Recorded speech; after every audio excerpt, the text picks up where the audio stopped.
Hello, how are you? It's great to be with you again here on Bravo Iwan on Bravos Radio Indonesia. I'm Ahmad Sudirwan. Once again, thank you very much for being with me. This time in this edition, let's talk something less formal, let's say.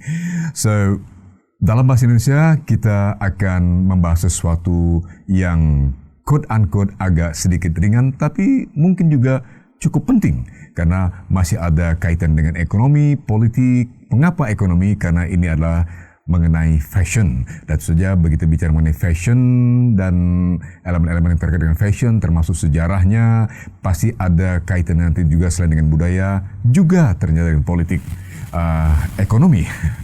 Jadi bicara ekonomi, pasti sedikit suka tidak suka ada kaitan dengan politik. Sebaliknya, kalau sesuatu dihubungkan dengan politik atau sangat kuat ikatan politiknya, boleh jadi itu juga sangat mungkin sangat erat kaitannya dengan ekonomi. Nah, kali ini kita akan bahas bagaimana political leaders are fashion trendsetters. Bagaimana sebenarnya political leaders di berbagai belahan dunia dalam sejarah atau sepanjang sejarah ternyata mereka seringkali menjadi trendsetter di bidang mode, kata orang Indonesia, atau fashion trendsetters. Kita mungkin tahu bahwa kalau bicara busana, biasanya orang mengasosiasikan busana itu dengan adibusana yang suka ada dalam fashion show atau pameran-pameran. Itu tentu saja kategori high fashion. Tapi ternyata selain high fashion, busana atau fashion juga adalah sesuatu yang lebih banyak urusannya dengan kaum awam, or ordinary people. Dan tentu saja aspek ekonomi dan bisnis dari fashion yang terkait dengan masyarakat luas tentu saja ternyata lebih besar daripada urusan fashion dengan katakanlah high fashion. Iya, tentu saja bergengsi, high fashion ini bergengsi, tentu saja high profile, dan boleh jadi tentu saja kita berbicara tentang harga-harga yang tentu saja cukup mahal kalau berbicara mengenai high fashion. Tapi secara total, the volume tentu saja fashion yang mengikat atau melibatkan masyarakat yang jauh lebih luas yang merupakan mayoritas penduduk dunia termasuk juga mayoritas penduduk Indonesia adalah sesuatu yang juga sangat besar dengan katakan skala ekonomi, industri, skala bisnisnya juga sangat besar. Nah, kita mulai sekarang sedikit mengenai sejarah fashion. Bahwa sesungguhnya fashion itu tidak selalu muncul atau dimulai dari kalangan kelas atas atau kaum jet set, kata orang dulu.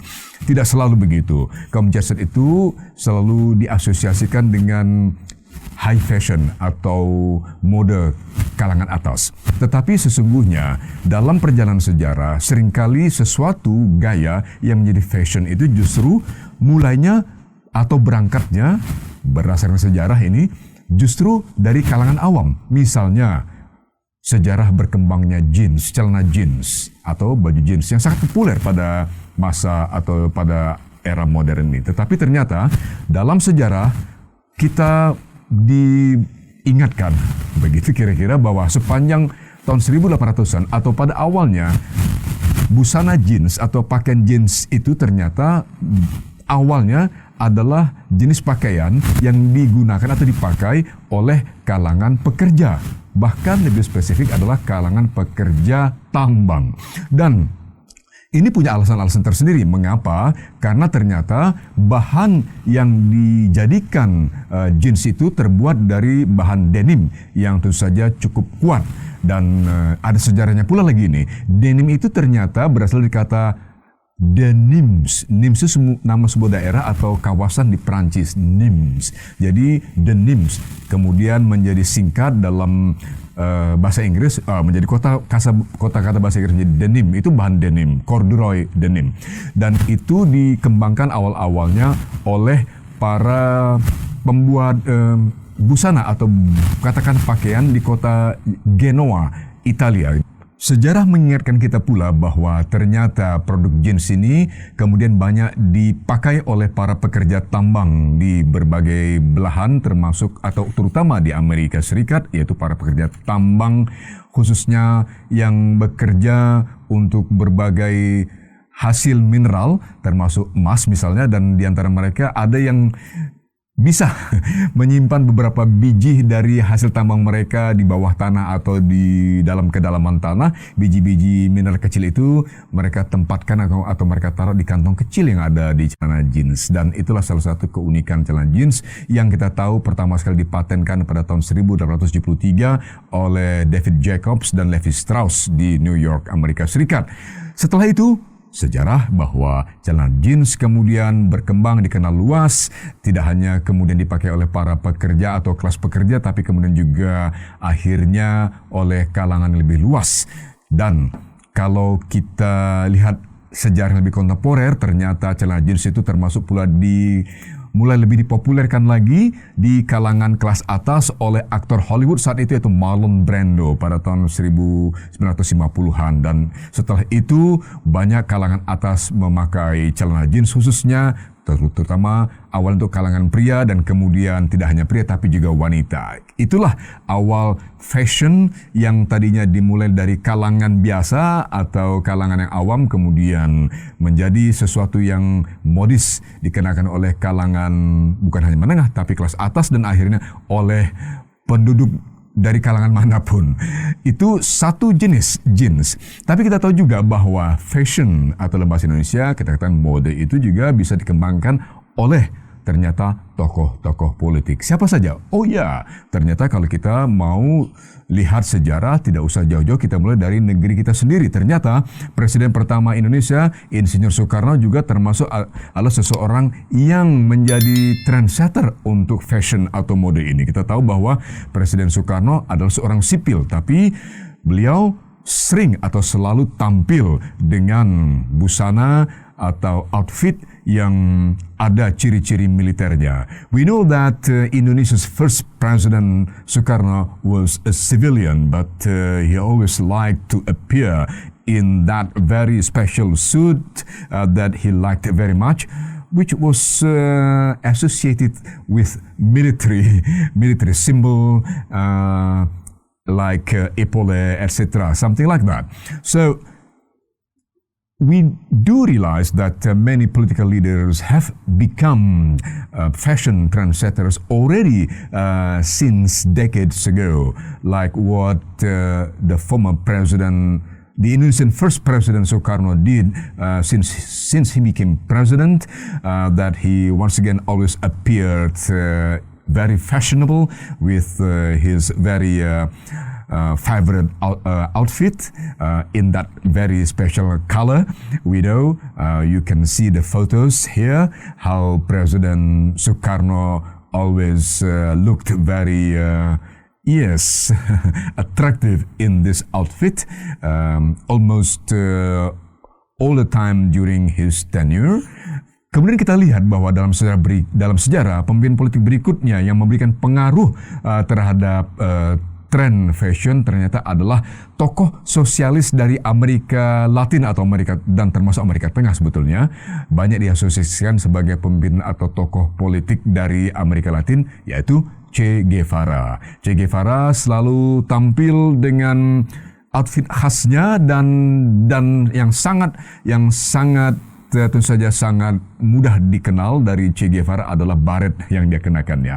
Kita tahu Che Guevara adalah tokoh sosialis dari Amerika Latin sekali lagi, dan Che Guevara sebenarnya menginspirasi banyak orang, setidaknya orang-orang muda pada masa itu dan untuk dekade seterusnya. Che Guevara sekali lagi adalah tokoh sosialis dan menginspirasi mode yang kemudian juga diikuti oleh sejumlah kalangan muda dari berbagai negara. Tidak hanya negara-negara yang dahulunya berbahasa Spanyol seperti negara-negara Amerika Latin pada umumnya kecuali Brasil, tapi juga Che Guevara melahirkan inspirasi bagi kalangan muda bahkan di belahan barat. Itu yang kita tahu dari sejarah. Tokoh politik lainnya yang kemudian memberikan inspirasi atau memberikan influence atau pengaruh pada perkembangan mode kita tahu adalah Ya, pemimpin dari Libya, Kolonel Muammar Gaddafi, yang selama masa kepemimpinannya sampai dia tumbang dan atau selesai dari jabatannya selalu menggunakan pangkat kolonel dan lebih sering muncul dengan outfit yang tentu saja sangat militeristik. Dia tampil dengan outfit yang militer, walaupun tidak selalu dengan pangkat yang lengkap, tetapi something which is always or which was easily associated with military. And then it also became fashion and a new trend for certain years during the 70s and the 80s. Kita lihat lagi kemudian dalam perjalanan bahwa kemudian ada Presiden Amerika Serikat Barack Obama yang pada awal-awal masa kampanyenya dan kemudian di awal masa kepresidenannya, Barack Obama sering tampil dengan kemeja putih dan lengannya digulung.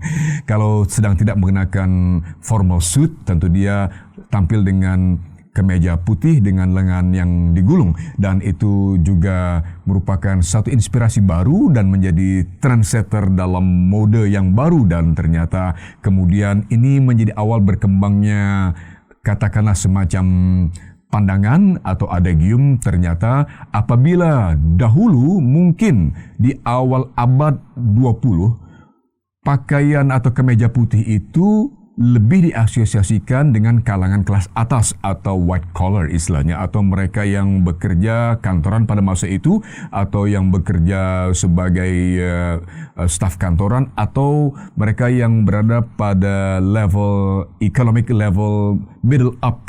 Sementara mereka yang pakai kemeja lengan pendek misalnya adalah mereka atau orang-orang yang lebih diasosiasikan dengan kalangan menengah bawah atau pekerja. Tetapi ternyata kita tahu belakangan mulai 2000-an, dekade 2000-an, agaknya setelah mulai diperkenalkan oleh Presiden Obama, ternyata kemeja panjang lengan putih oleh para pria yang lengannya sebagian digulung di pangkal atau di ujung lengan kanan maupun kiri, dan itu ternyata menjadi inspirasi baru bahwa mereka yang siap bekerja, mereka yang punya inspirasi, penuh dinamika, penuh dengan energi, memilih untuk mengenakan kemeja putih dengan lengan yang sekali digulung. Dan itu tidak salah kalau kita katakan bahwa Presiden Barack Obama termasuk seseorang yang pelopori atau menjadi pioneer dalam trend setting untuk kemeja atau busana yang digunakan oleh para pria yang aktif, energik, dan kemudian ini berkembang sedemikian rupa, tidak lagi selalu diasosiasikan dengan kalangan kelas atas. Jadi mereka yang profesional lebih senang mengenakan kemeja putih, dan akhirnya ini berkembang. Kemudian ini akhirnya belakangan diteruskan atau bahkan lebih dipopulerkan lagi oleh Presiden Joko Widodo.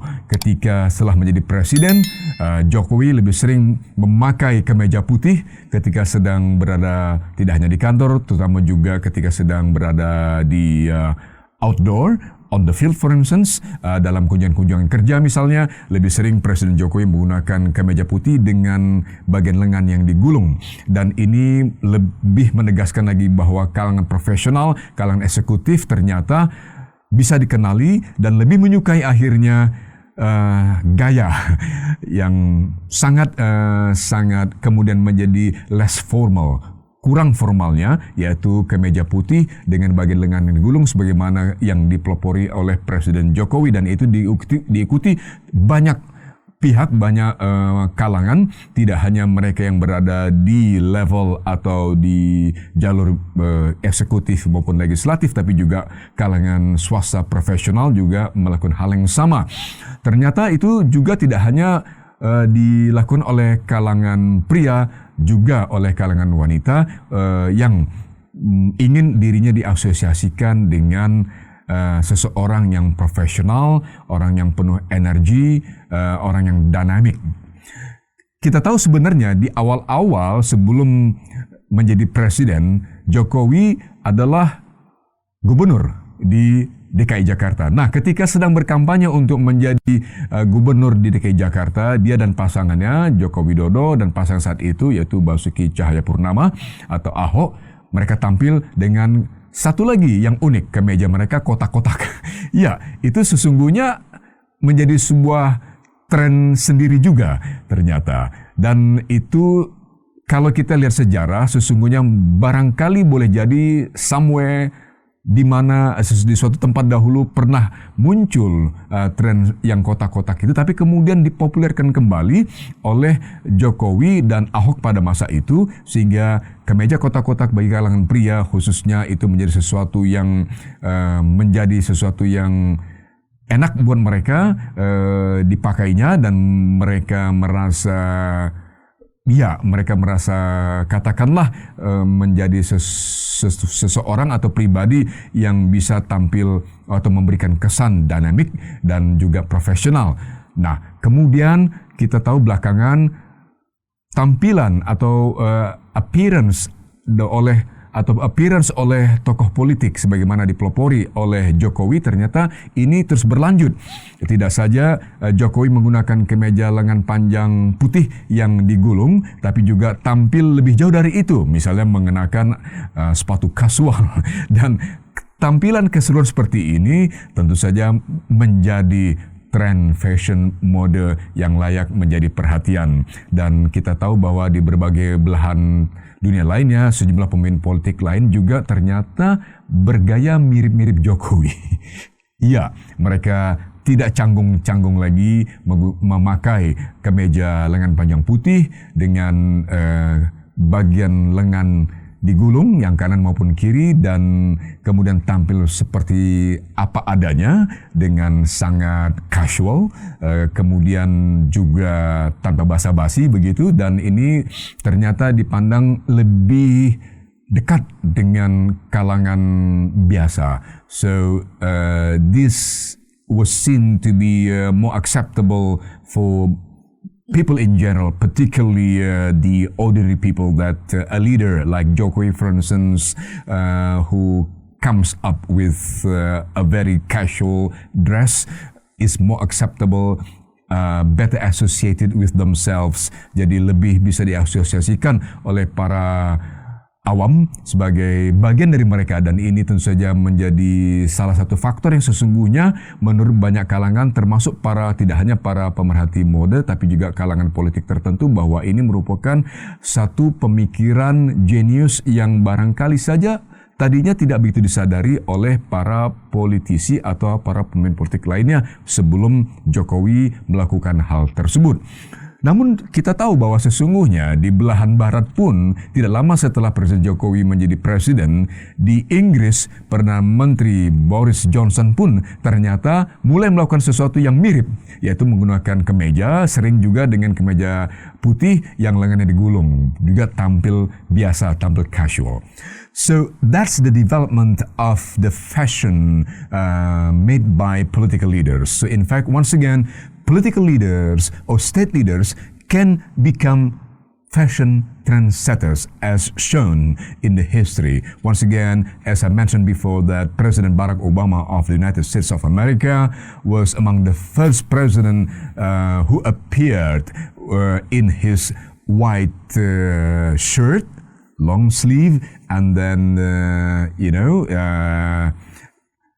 very casual, and then it was followed by other leaders, in other parts of the world, in other countries, and more recently or more contemporary, Indonesia's President Jokowi has been doing the same. Actually, he's now been seen as quite pioneering in this kind of fashion trend setting, wearing white shirt,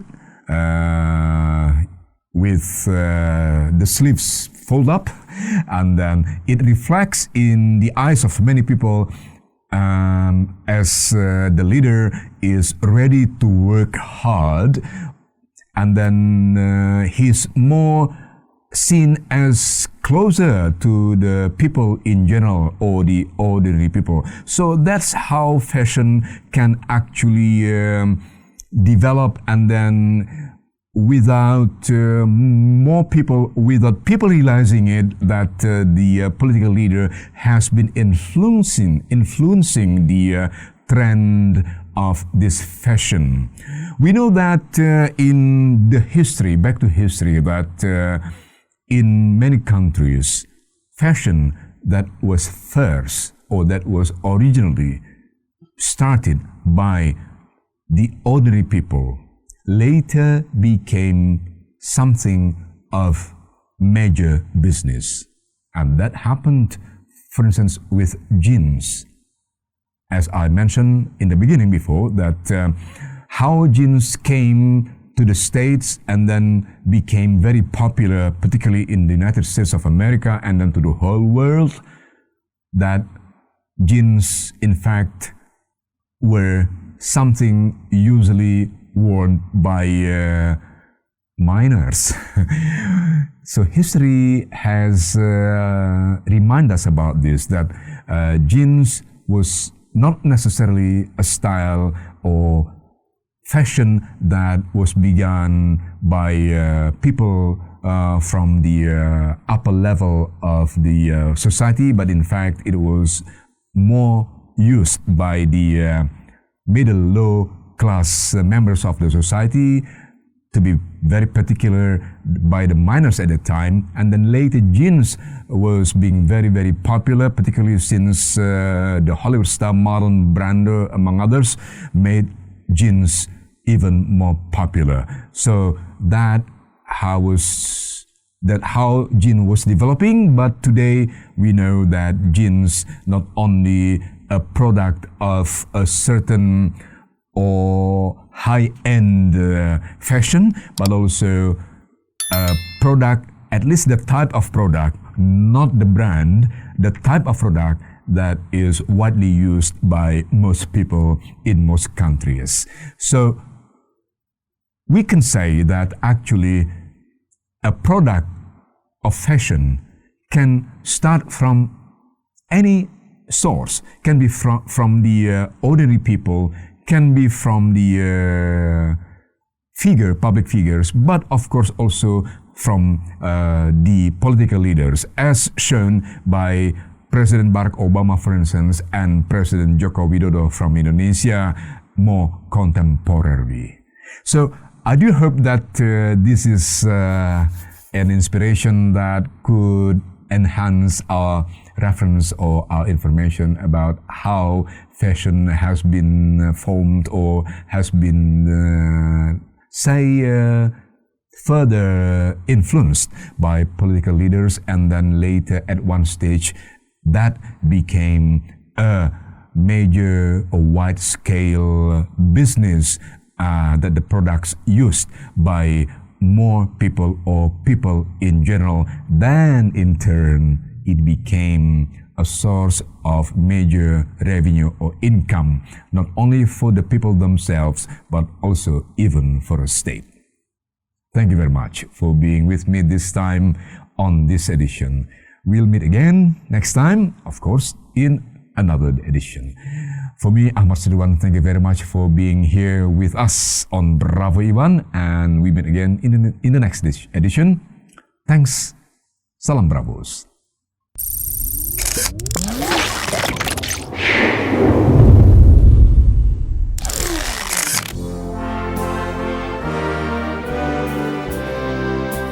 Terima kasih, Anda masih terus mendengarkan Bravos Radio dari Batu Ampar 1 nomor 6, Kramat Jati, Jakarta Timur. Bravos, your digital radio station.